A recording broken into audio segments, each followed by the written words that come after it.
It's my privilege to be here tonight. It's the first time I've put this particular topic together for a presentation.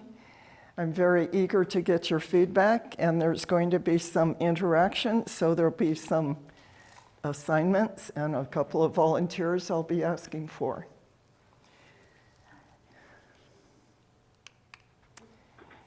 Every couple leaves a legacy.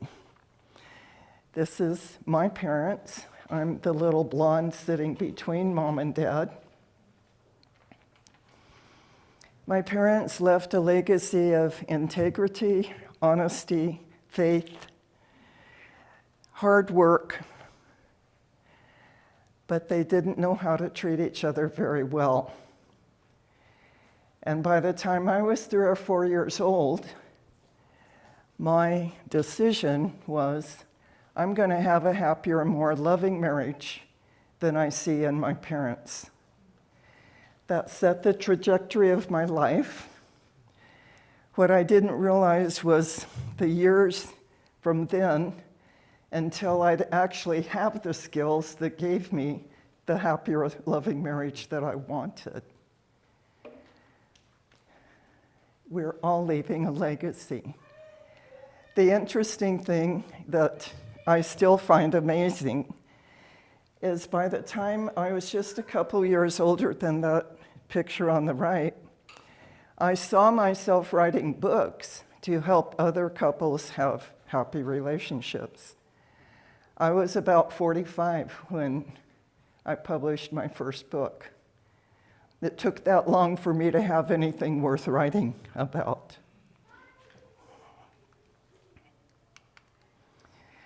I don't know about you, but history in brief, I married young, had 2 baby boys, and my first husband unexpectedly died while playing softball one night of an aortic aneurysm we didn't know he had. So for 13 years, starting with 2 boys at the age of 8 months and 2 years, I was a single mom. Then a mutual friend introduced Jim and me. He was a widower with 3 children. We were so excited to find love again, and so sure that we were older, we'd been through a lot, we could handle anything. But we were blindsided by the very unique challenges and dynamics of stepfamilies. Are any of you in a stepfamily or formed a stepfamily? One? Okay, that's unusual because today there are more stepfamilies than nuclear marriages in our country. We thought that love and commitment were all we needed to have a happy, successful, lasting marriage. But love and commitment are like 2 legs on a 3-legged stool. If you've got a 3-legged stool and 1 leg is broken, I don't recommend trying to sit on it.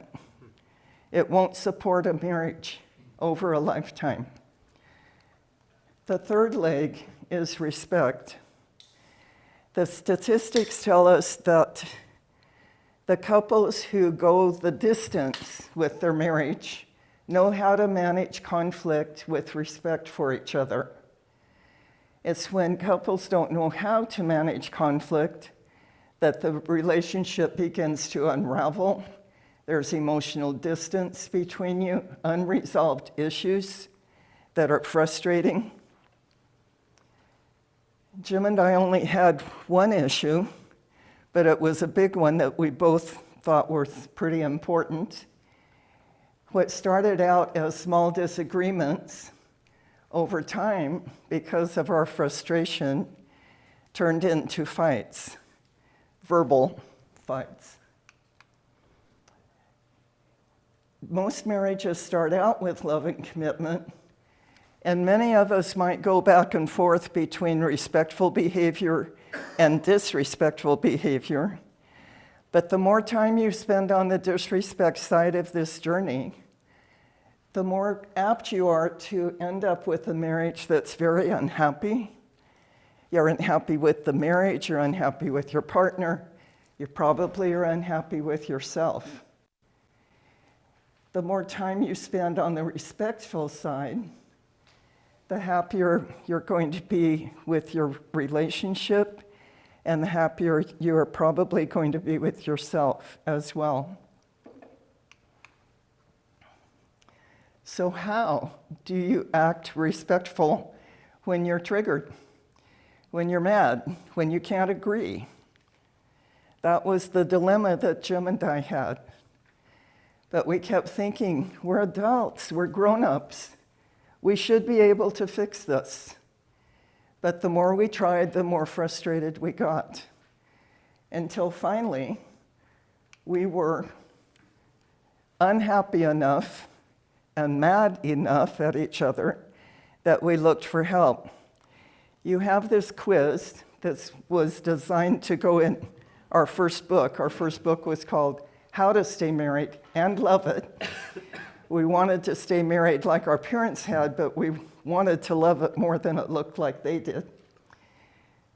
My favorite when I was mad at Jim was sarcastic put-downs. I'm really good with words. I knew how to cut him. And if he didn't hear me, or even more important, if he didn't agree with me, I would just say it louder. I became a yeller, which I hated. Until finally Jim was saying to me, Nancy, the louder you yell, the less I can hear you. He was exactly right. But of course, he had a few favorites too. His favorite was the finger-pointing, accusatory you. You should have. Why didn't you know? I can't believe you didn't. That didn't go over very well with me either. And then there were times when he just acted like, poor me, I can't do anything right. No matter what I do, it's not good enough. That stops any attempt to resolve an issue when one of your partners goes into the poor me act. Our coach, when we finally got humble enough to look for help, it took us almost a year to find effective help. We went to 3 different therapists, we read books, we listened to tapes. We were diligently looking for help. We finally found a coach that taught us something so pivotal. The way we were delivering our messages to each other felt attacking to the receiver, creating defensiveness, escalating into fights. But she taught us that you can deliver any message using non-attacking, non-judgmental language, and it's so much easier for the listener to hear. So it's examples like, I really think this isn't working, or I feel abandoned when you walk away from a fight without resolution or telling me where you're going or when you're going to come back. I wish that we could resolve this, not only for our sakes, but for our children. My concern is, as I remember it from my perspective, do you hear how respectful the delivery is of those messages? Well, the first time we sat down to talk about our hot issue using respectful language, it didn't look very pretty. It wasn't polished. We had to stop and start and redo because we were both having to translate our old ways of speaking to each other into this new language. But we made it through 40 minutes without it escalating into a fight for the first time, literally, in years. It felt like a miracle. We were exhausted from the effort of translating, so we agreed to set it aside for that day. We stood and I stepped into Jim's open arms, and he said, "That felt so respectful. Let's do our best to always treat each other with respect." I agreed. 2 very important things happened that day. First of all, we never had another fight. We had to learn some better anger management skills, but we had 17 more years together without even a harsh word between us. That's huge. But the other thing that happened that day was our goal changed. You see, before that, my goal was to prove to Jim that he was wrong and I was right. Between you and me, that was true. But he had the same goal for me. The right-wrong position is the basis of all fights. Whoops.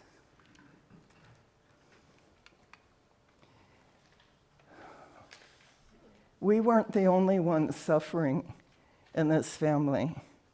Our children were suffering, particularly because our particular issue had to do with very different parenting styles. Jim was very permissive, very easygoing, wonderful at loving his children, but he wasn't good at setting any kind of rule and following through. And I was used to raising two rambunctious boys on my own, and I had a lot of affection and love for them, but I also had certain rules and consequences. So Jim and I would agree on a rule for particularly his 8 or 9-year-old son, and he would agree that I could follow through with consequences when he was gone. He would get home and Jimmy would be upset, crying, mad that Mom was so mean. And Jim would take Jimmy's side against me. That might be happening in some of your homes where you disagree so you don't back each other up. Jimmy was the one that suffered the most. Jim and I were certainly in pain from all our fighting. But what was Jimmy learning from this experience? Can you guess? Anyone want to take a stab at it? You could play your parents off of each other. Pardon? You could play your parents off of each other. He could play us against each other to get what was most advantageous in his mind. So he became a great manipulator, which certainly was not Jim's intention. That wasn't a lesson he meant to be teaching. But that was what Jimmy learned. So by the time Jimmy was 16, 17, Jim finally realized he needed to set better boundaries and enforce consequences. And by that time, Jimmy would have none of it. He moved out before he was 18 and got in a lot of trouble and paid a very high price, because he didn't learn that when you break laws, you pay the consequences.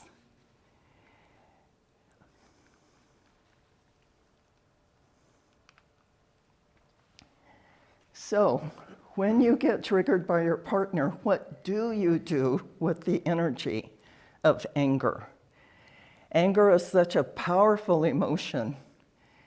And when I am triggered and angry, it feels so good to lash out. You know, in that moment, I want to hurt my partner. So our coach taught me that between the triggering event and either a respectful response or a disrespectful reaction, there's a gap. What is in the gap? Guess. Silence helps. That's part of it. I had to clamp my mouth shut. What else? Choice. Thank you. Choice. That's where choice comes in. And when our coach first told me that I could choose how I reacted or responded, I said, no way. You know, I get triggered and I react so fast, there's no time to make a choice. So she told me, slow the action down, like turning a movie on slow motion. So the next time Jim did something that triggered my anger, I clamped my mouth shut, took a deep breath, and created this space, which is choice. Now, what is it that I can choose if I'm too angry to speak respectfully to Jim? Here's where another big piece fell into place for us. There are rules for a good timeout, and there are bad timeouts that make the situation even worse. Jim used to think, because this was his parents' pattern, that when we were angry and fighting, he would just leave, slam the door, get in the car, drive away, like his dad did. And he thought when he got back home in a couple hours, I would be calmed down. I was more angry. My first husband left home one night, dropped dead, and never came back. So when Jim walked out the door without telling me where he was going or when he would come back, it was like PTSD being aggravated in me. I would panic and be much more angry when he returned. So our coach told him, when you're too angry to be respectful, go to Nancy and say, I love you, I'm not going to leave you, I need to calm down, I'll be back in an hour. That was all I needed, just reassurance that he was coming back. And then the important part to that equation is to come back when you say you will. Don't just hope that it goes away and refuse to address the issue. So here's a few behaviors that will help you drain the energy of anger out of your body. If you tend to stuff anger, it's going to hurt your body. A lot of illnesses, in my opinion, are created by anger being stuffed. It literally changes the chemistry of your body. So I would, when I needed a timeout, I would write every nasty thing I was thinking about Jim in my journal. He didn't like any of these. So he bought a little mini cassette recorder, and when he was too angry to be respectful, he would drive to a nearby park in the corner where no one could hear him, turn it on, and bawl me out good. And then he would rewind and listen. Oh yeah, and furthermore, and he would add more.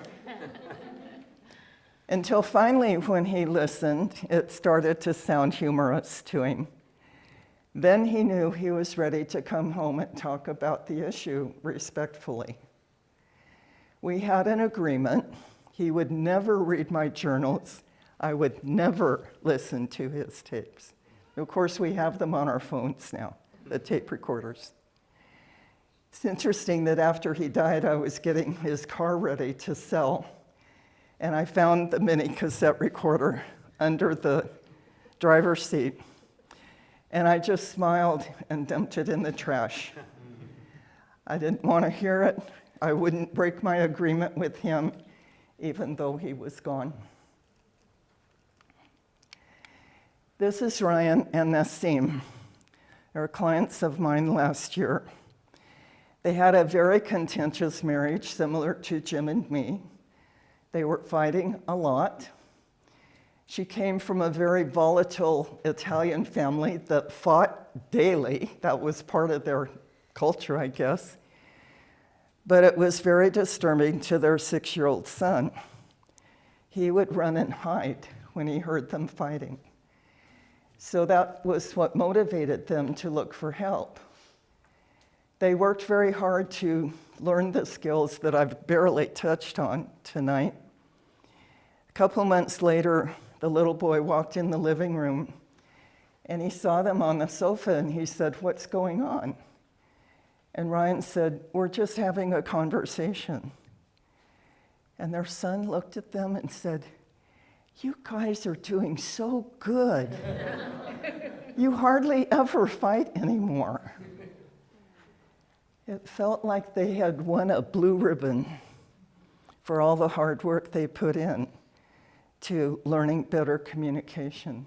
How would you like to have that accolade from your child? Well, I'll tell you that all 5 of our children, at different times and in their own way, thanked us for the work we did to transform our marriage and our family. And that many of the skills that we learned have been picked up by our children and grandchildren and help them with their relationships as well. You may not know this, maybe you do. Divorces run in families. Many of the couples that come to me for coaching, I ask about the relationship of their parents. And almost all of them tell me they're either still married but miserable, or they divorced, and even grandparents have divorced. But happy marriages also run in families. Because guess what? Our parents are our first marriage mentors. We learn our first lessons about relationship from our parents.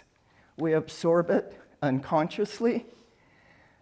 When I told you I married young because I was going to have a happy marriage, but the only marriage tools I had in my toolbox were the ones I had seen modeled for me by my parents. So I ended up acting just like my mother, which I vowed I'd never do, but I didn't have any other tools in my toolbox. Until finally I got desperate enough, I told God, "I'm even willing to change." I'm sure God laughed and said, "I finally got her attention." Some do's and don'ts. Do not criticize or disagree in front of your child. Differences need to be worked out in private. You may be surprised by the first thing on the do list, and that's to have regular couple dates. Why? Most couples, when they have children are like puppies. They demand attention. You can't ignore them. They need feeding, they need changing, they need bathing, they need cuddling. And so many of the couples that I work with have neglected their relationship because they're trying so hard to be a good parent. The best thing you can do for your children is to demonstrate a happy, loving marriage to them. The source of your child's security is the energy, the good energy between mom and dad. And when there isn't good energy, they feel it. They may not be able to describe it.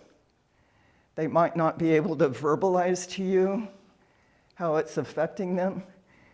When I was 3 and was already hurting because of the bickering going on with mom and dad, I didn't have the words to describe it, but I felt the feeling.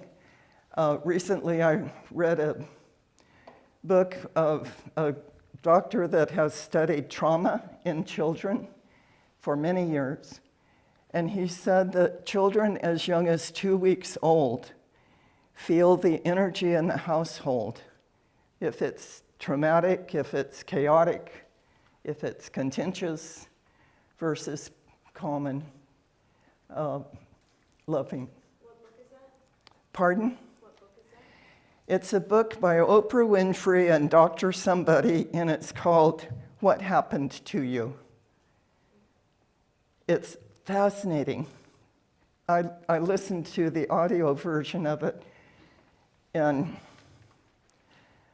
I have a hard time listening to nonfiction books except the ones I wrote.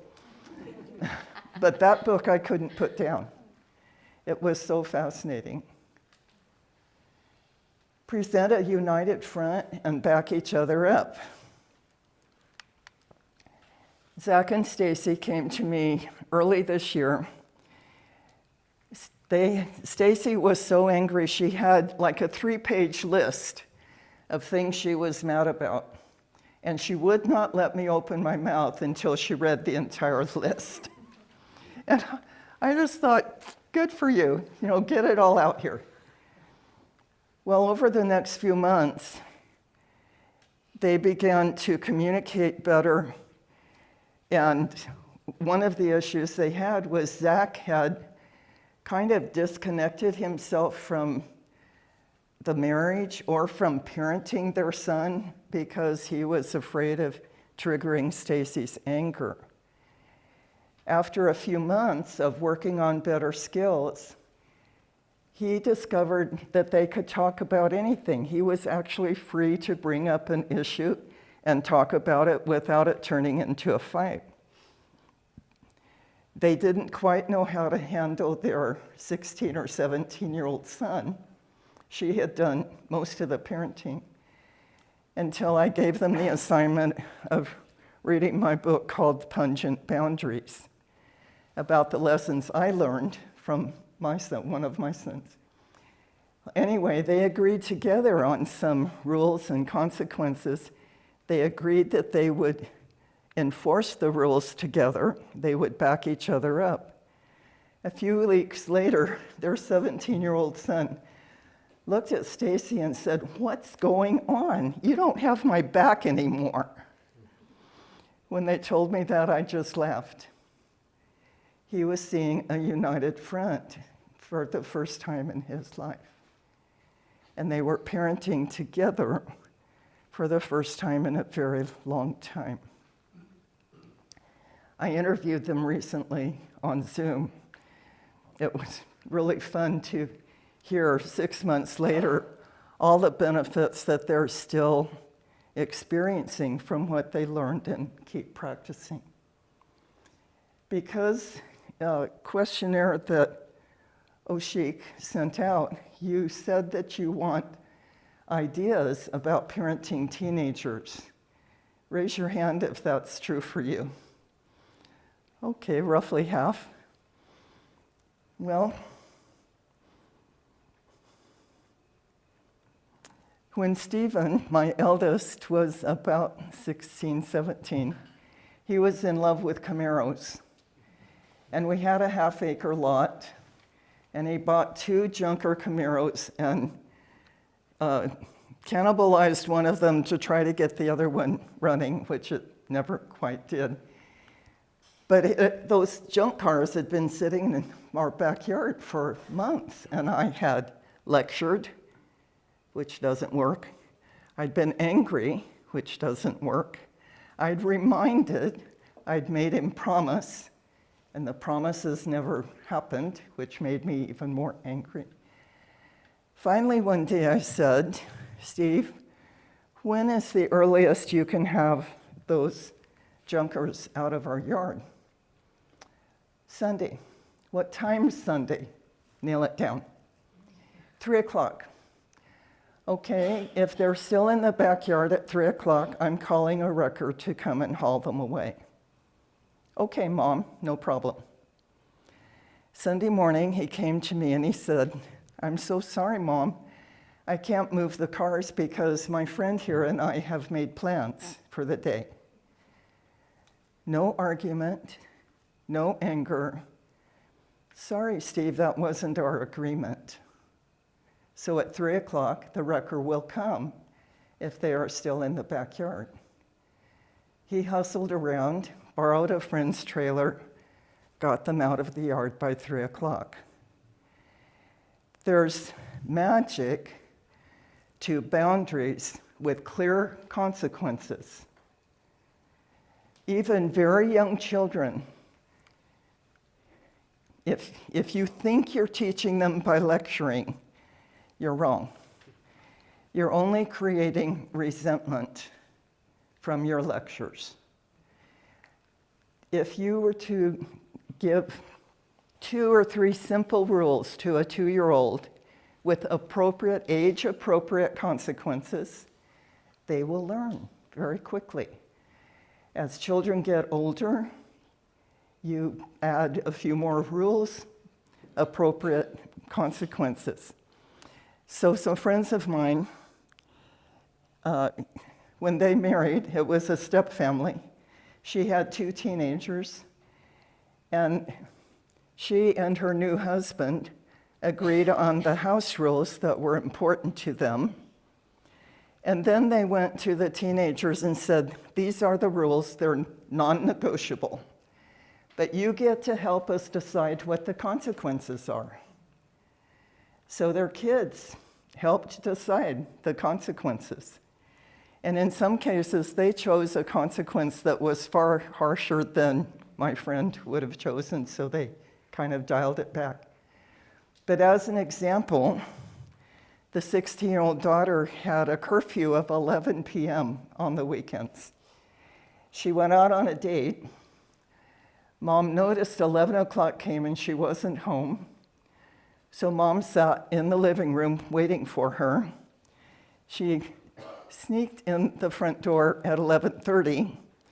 Mom was right at the door with her hand open because the consequence for breaking curfew was to give up her phone for 3 days. Mom didn't say a word. There was no lecture. There was no anger. The daughter just knew. She had to pull her phone out and hand it to her mother. She never broke curfew again. Boundaries and consequences that you and your partner can agree on, and you both have the ability to enforce, are what will give peace to your home. I've given the, I thought I had something here about the house rules exercise. I think it's further down.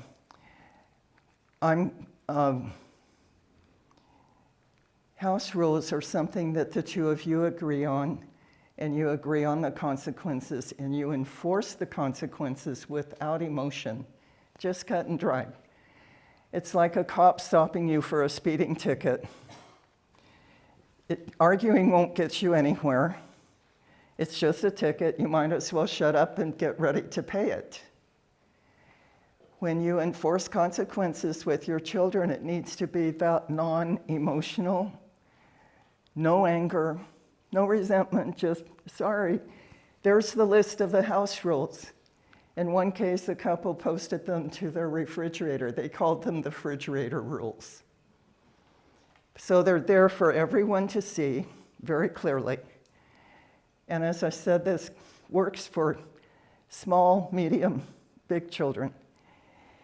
The exercise is to agree on the rules that you think are the most essential for your child to learn, and that you're willing to back each other up in enforcing them. We're going to do an exercise in a minute that will help those of you who have trouble agreeing on parenting rules. I'm going to give you one other example. Stephen was, my oldest son, was one of my most profound teachers in life. I learned more being his mother than I thought I needed to know. When he was an adult, he became very ill. He couldn't work anymore. He came home to live with us. And he brought his motorcycle parts, his tools, all kinds of stuff that filled our garage.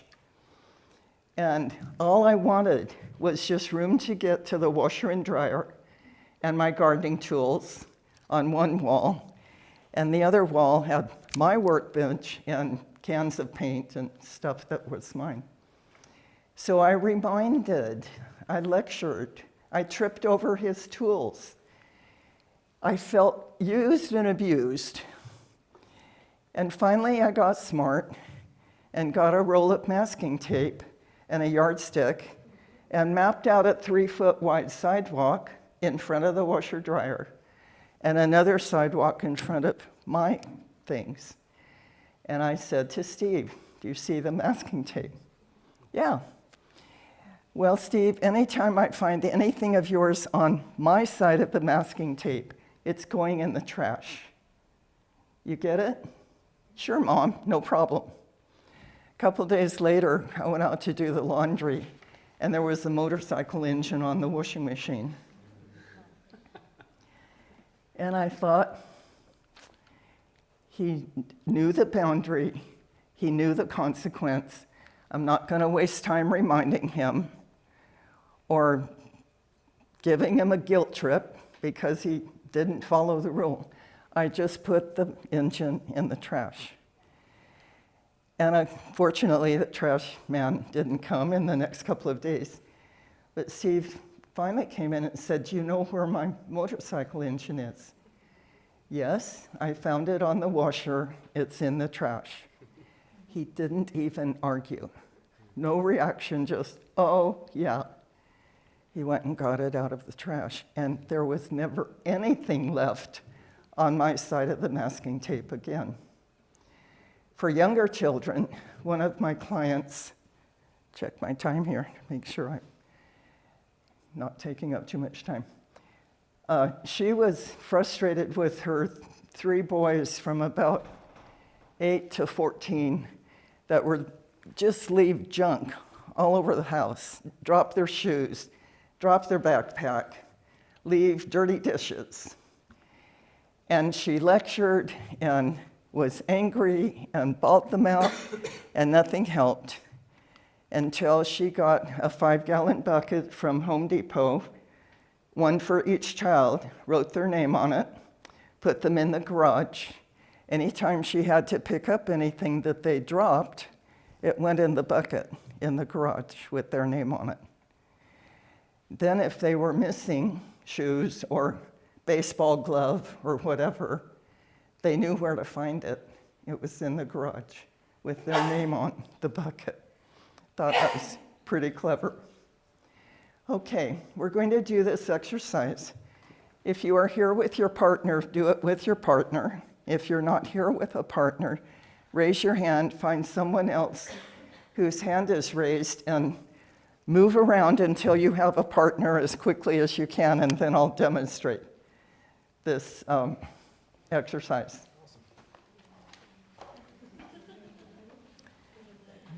Okay, do you all have a partner?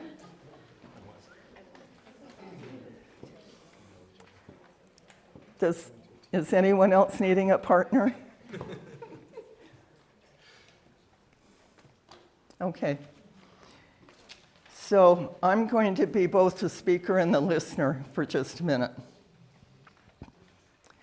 The speaker, partner number 1, fills in the sentence stem. When my parents argued in front of me, I felt so much pain. Partner number 2 repeats back. So when your parents argued, it really upset you. Yes. That's why I want to be careful not to argue in front of our children.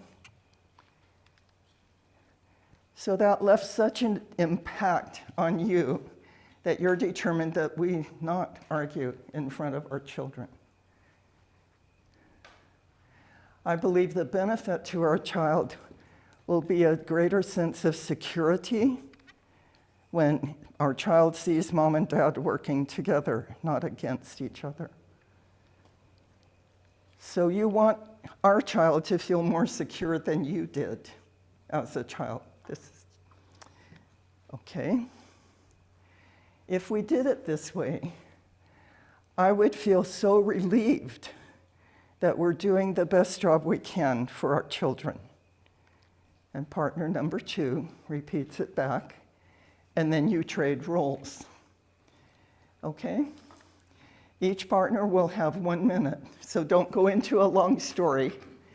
Just a simple sentence or 2 for each statement. And to save you trying to figure out who's going to go first, I'll choose for you. The youngest one of you goes first. Listening and repeating back is one of the most powerful communication skills you can have in your toolbox. It's magic. What else did any of you learn or experience?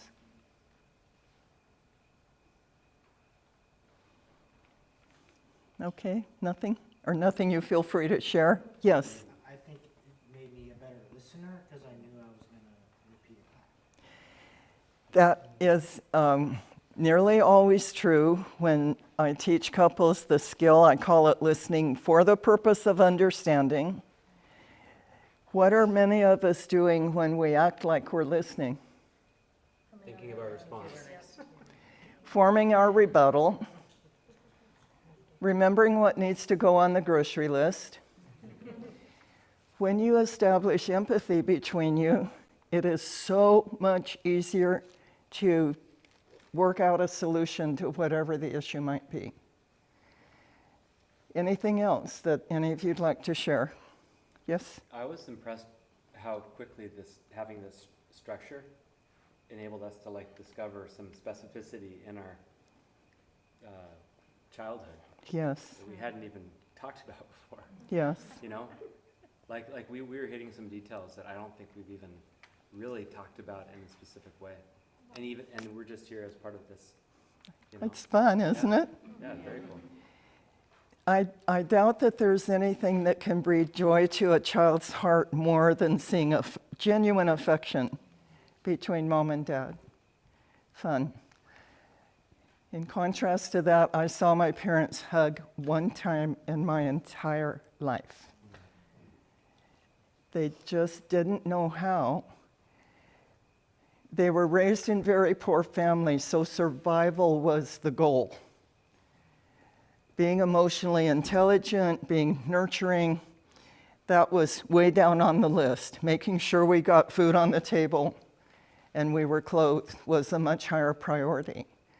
I have a lot more sympathy for them now than I did as a child when I was longing to hear the words, "I love you," or to be cuddled, which never happened.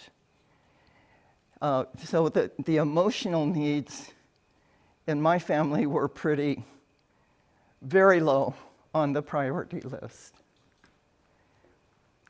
I had a new couple start with me a month or so ago. And I was practicing with them what's called a skilled discussion, which is taking turns speaking while the other one repeats back and eventually trading places. She brought up the subject of family vacations and how much she wanted them to take a family vacation and how much resentment she had because he kept dragging his feet about the cost. So she shared her childhood, which was very unhappy. She never felt happiness in her home growing up, and she didn't want any of her kids leaving home without happy memories. So one of the ways that she wanted to facilitate happy family times was to go on a family vacation. He listened, was repeating back what she said, and gradually had more empathy. Even though he knew the facts of her childhood, he didn't understand the depth of the feeling and the need. And then they switched roles, and he shared that in his early 20s, he had an unusual good job and bought his first home. A couple years later, the market crashed. He lost his job.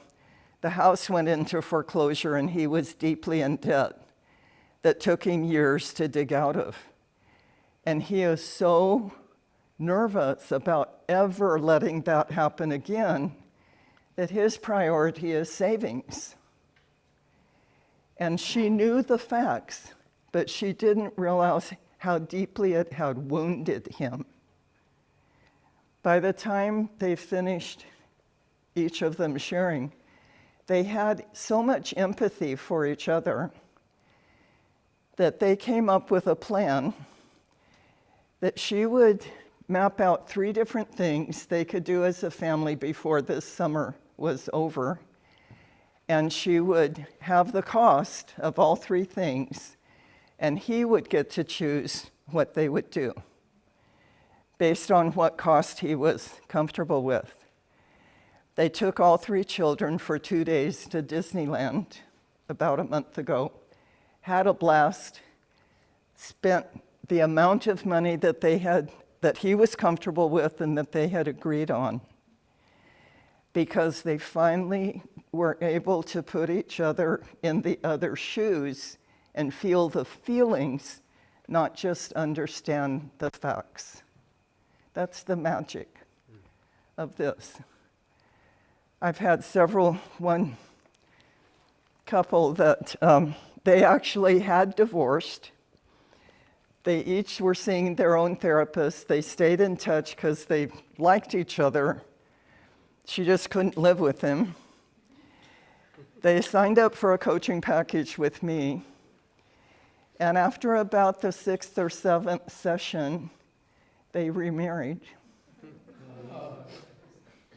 Because they finally had confidence that they had the tools they needed to make the marriage work for them, and they were a step family for their children as well.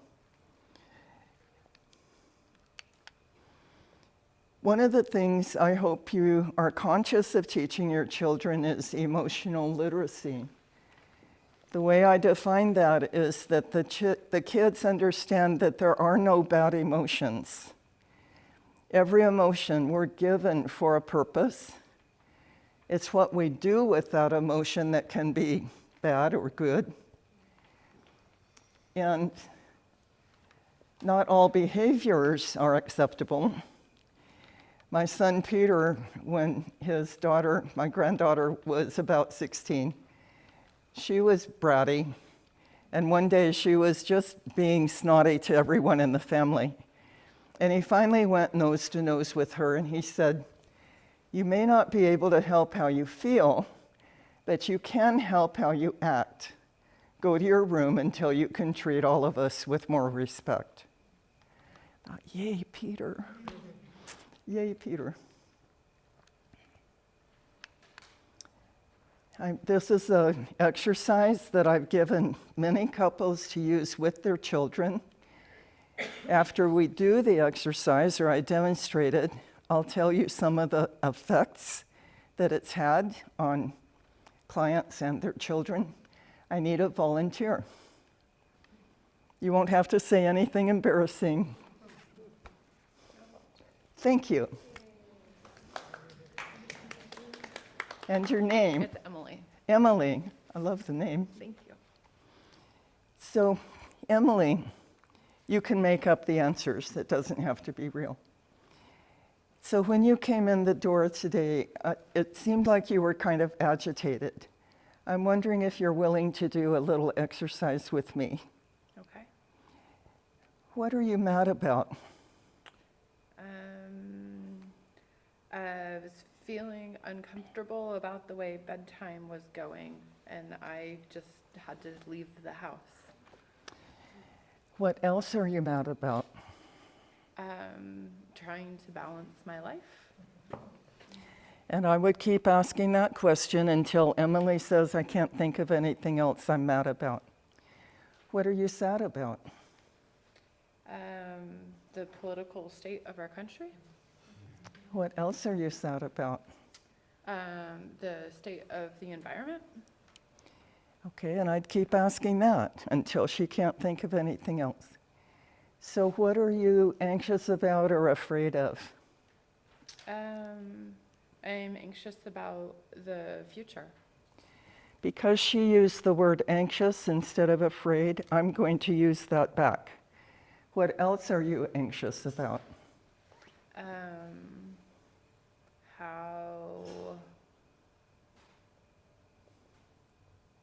There's lots of elements. I don't know, I just like playing the game of like working and that being the most important thing, when I feel like the relationships we have are so much more important, and yet there's like not space to have them. What do you wish would change? that playing was more of a priority. What else do you wish would change? That people really focused on trying to get along. What are you glad about? That we live in such a beautiful environment where I feel like people tend to be very accepting and tolerant, and like in general I feel like people do get along. What else are you glad about? That I have friends that I can play with. Okay. We never get over the need to play, do we? Thank you so much, Emily. I didn't respond. No advice. I didn't follow up with probing questions to get, more into the issue. I just received her answers. One day, one of my couple clients came in the living room, and the man was obviously tense and upset. And I asked him if I could do this exercise with him. So I started out with, what are you mad about? What are you sad about? What are you afraid of or concerned about? What do you wish would change? And finally, what are you glad about? When he was all done, he couldn't think of anything else. I said, on a scale of 1 to 10, where was your stress level when you walked in? An 8. What is it now? 2 or 3? In 5 minutes, I facilitated him draining the energy of anger, fear, sadness. What do you wish would change? He drained that energy out and ended up on naming things he was glad about. I have a gift for you at the end that I'll tell you more about. Well, let me tell you some couples that have used this. The first one I remember giving this exercise to was a young dad with a 4-year-old. He was divorced, and his 4-year-old had to go back and forth between mom and dad's house twice a week. She would always be upset for a couple hours, either way. So he began using the car time to do this exercise with her when he was going to drop her off at mom's house. Mom had very different atmosphere in her home than dad did, very different rules, tremendous adjustment to ask a 4-year-old to make. But by the time she got to mom's house, she was calm and ready to go in. A few days later, he'd pick her up, he'd do this exercise on the way home, and by the time they got home, all the drama was gone, and she was able to move into the family and enjoy herself for the time she had with her dad. This is another instance of a divorce, but a 12-year-old boy was splitting every week between mom and dad. They lived a couple blocks apart. And whenever he came to spend a few days with dad, he would be surly and rebellious and bratty. So dad began doing this exercise with his son whenever he walked in the door when it was the boy's time to be at his house. And in just a few minutes, the emotional state of that boy had shifted so that he was able to smoothly move into dad's environment rather than being upset because of all the changes. Does that make sense? You can use this with each other, by the way. It works great with adults, not just with children. But it's a great exercise with kids. My chiropractor's wife did this exercise with their 10-year-old daughter a few months back. And the daughter ended up revealing things she was really upset about that the mom had no idea was going on. The daughter cried during part of it. And when the exercise was over, the daughter said to Mom, "Can we do this more often?" You know, children are eager to learn how to regulate their emotions. They do it by seeing you, how you do it, but also an exercise like taking out the trash is so simple. You can use, if you journal, you can use it as an outline for journaling for yourself. It's particularly effective when someone is already upset because they're ready to unload the anger or the sadness. You're talking about appropriate consequences for small children. 30-second timeout. Sure, 30 seconds is a long time to a 2-year-old. If they threw a toy at their sibling, take the toy away for a day. If they're screaming, throwing a tantrum. When my boys would throw a tantrum, I found the most effective thing was to ignore it. A friend of mine recently told me about her 8-year-old son who wanted a particular expensive Lego set, and they were in the toy store. And he threw a tantrum, on the floor, screaming, tantrum. They picked him up, took him out to the car, waited till he calmed down, and said, "You will never get what you want with a tantrum."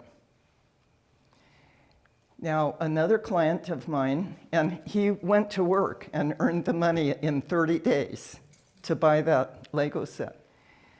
Another friend of mine had I think she was 2 or 3 years old, and she wanted a piece of candy or something. She wanted something, and it was not a good time to give it to her, so this 2-year-old was throwing a tantrum, crying and screaming, and this woman picked her up and said, "You're really mad, aren't you?"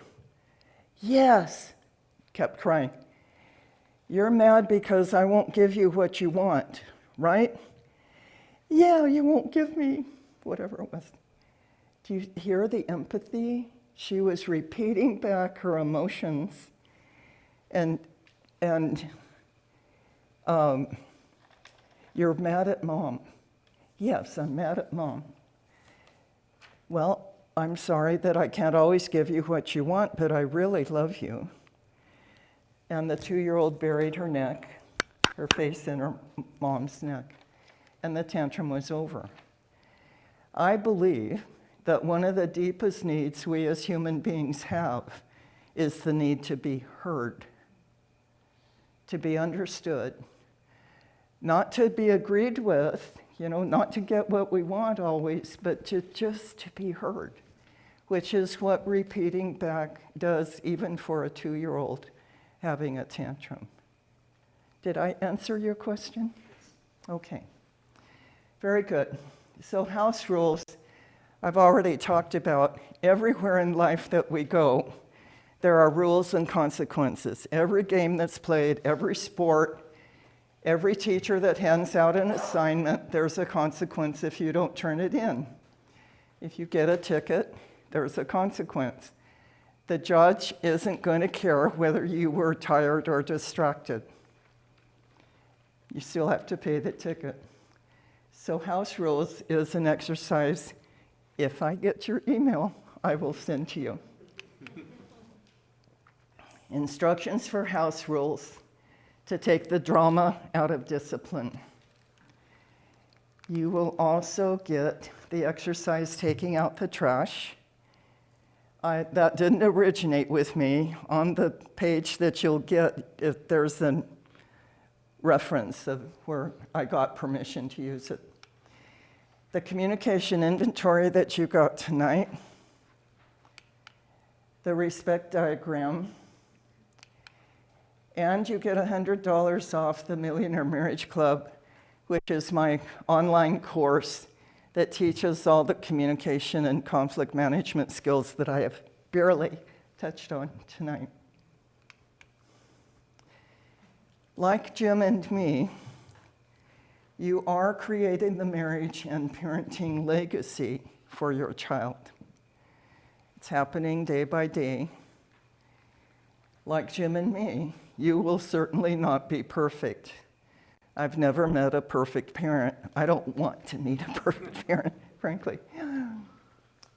But keep learning, growing, and to the best of your ability, be conscious of what your children are actually learning from you.